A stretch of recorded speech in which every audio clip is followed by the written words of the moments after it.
A little bit of icebreaker lang. Okay. Eto, hayakuchi kotoba. Hayakuchi kotoba wa tongue twisters. Hayai is fast, kuchi is mouth. So fast mouth, 'di ba? Tongue twister. Kotoba is word. Okay? So eto siya. Okay. Nama mugi, nama gome, nama tamago. 3 times. Okay? Kaya?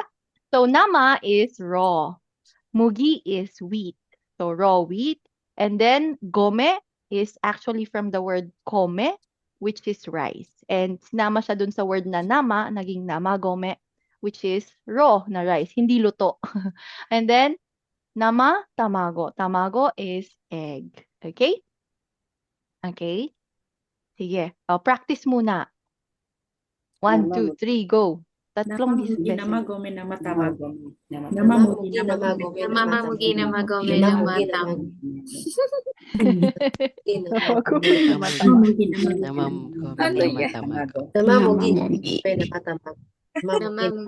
namagome, namatamago. namatam. Ayan. Okay, this one. Basu, gasu, bakuhatsu, meaning bust, gas, explosion. Okay? Basu, gasu, bakuhatsu. Basu, gasu, bakuhatsu. Okay? Can you say it? Ready? Go. Basu, gasu, bakuhatsu. Basu, gasu, bakuhatsu.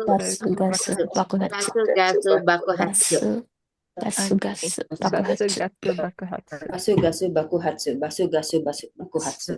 Okay.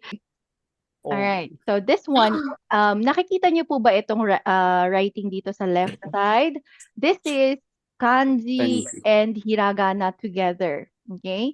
And when you read that, it goes this way. Ura niwa niwa niwa. Niwa niwa niwa. Niwatori ga iru. So you can hear niwa several times. Niwa, niwa, niwa, niwa, niwa, niwa, niwa. How many niwas are there? Ang dami. Pero if you write it in kanji, it looks like this. So, madi-differentiate mo ano yung ibig sabihin ng words na yan because nakaseparate siya sa kanji, no? Ayan. So, yan po yung kahalagahan ng knowing kanji. Because if it's just in hiragana, kung walang kanji, puro hiragana lang yan, it looks like this. Okay? Pare-parehas yung characters. So, you don't know ano bang ibig sabihin yan lahat, no? Yan. So, kanji is important din po, no? But we're not going to touch on kanji yet. Sa hiragana and katakana muna tayo. Because knowing hiragana and katakana is the first step talaga. Okay po. And then later on na yung kanji na yan. Okay. So, ano ba ibig sabihin yan?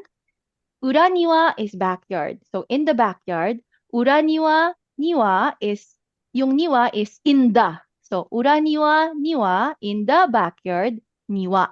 Niwa is counter for flocks. So, dalawang birds, dalawang chicken. So, niwa. Okay? Uraniwa, niwa, niwa. Niwa, niwa, niwa. So, sa garden, may dalawa. Niwatori ga iru. So, niwatori is chickens. No? So, may mga chickens. So, yun yung ibig sabihin. Alright? So, let's try. Ura niwa niwa, niwa, niwa niwa, niwa. Niwatori ga iru. Can you say that? Go. Niwa, niwa.